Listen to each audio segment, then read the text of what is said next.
নমস্কার বন্ধুরা, প্রিয়াঙ্কা কিচেনে আপনাদের সবাইকে স্বাগত জানাই। আজ আমি আপনাদের সাথে শেয়ার করব এই দুর্দান্ত স্বাদের আলুর দমের রেসিপি। তার জন্য প্রথমেই একটা কড়াই বসিয়ে নিয়েছি, তাতে পরিমাণ মতো দিয়ে দেব তেল।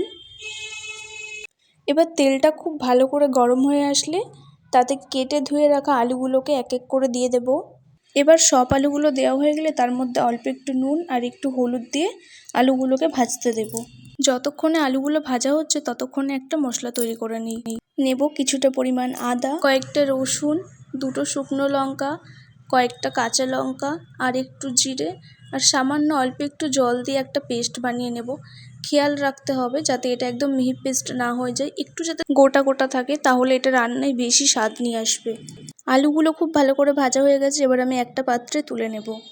এবার ওই তেলের মধ্যেই আমি আরও কিছুটা পরিমাণ তেল দিয়ে তাতে ফোড়নে দেব দুটো শুকনো লঙ্কা, তেজপাতা, গোটা জিরে আর একটা দারচিনি আর একটা এলাচ। এগুলোকে একটু ভেজে নিয়ে তারপর আমি দিয়ে দেবো কেটে রাখা পেঁয়াজ। পেঁয়াজগুলোকে একটু সুন্দর করে ভাজতে হবে, যতক্ষণ না একটা সুন্দর কালার আসছে ততক্ষণ। পেঁয়াজগুলো ভাজা হয়ে গেলে দিয়ে দেবো মশলা যেটা করে রেখেছিলাম। তোমরা চাইলে এখানে টমেটো অ্যাড করতে পারো, টমেটো দিলে আলুর দমটা খুব টেস্টি হয়, তবে আমার কাছে যেহেতু ছিল না আমি স্কিপ করে গেছি। এবার দিলাম পরিমাণ মতো নুন, হলুদ আর দেবো একটু কাশ্মীরি লঙ্কা, যেহেতু পুরোটাই কাঁচা লঙ্কার ওপর হচ্ছে।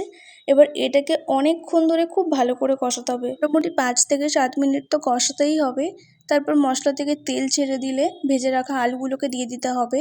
এবার আলুগুলোকে দেওয়ার পর আরও অনেকক্ষণ ধরে খুব ভালো করে কষাতে হবে, কারণ রান্নায় যত বেশি কষানো হয় তত স্বাদ আসে বেশি। দেখো কালারটাও কি দারুণ চলে এসেছে। এবার আমার অনেকক্ষণ কষানো হয়ে গেছে, এবার আমি দিয়ে দেবো পরিমাণ মতো জল। জলটা ফুটে গেছে, এবার আমি ঢাকা দিয়ে দেবো আর এটাকে লো ফ্লেমে সিদ্ধ হতে দেবো। তারপর কিছুক্ষণ পর ঢাকা খুলে একটু গোটা গরম মশলা ছড়িয়ে দিলে রেডি আমাদের এই দুর্দান্ত স্বাদের আলুর দমের রেসিপি।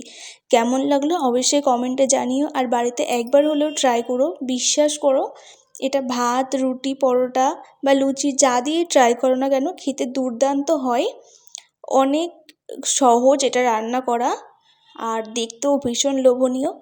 তো দেখা হচ্ছে পরের ভিডিওতে। অবশ্যই জানিও কিন্তু কমেন্টে যে কেমন হয়েছে। আমার কিন্তু দুর্দান্ত লেগেছে। বাই।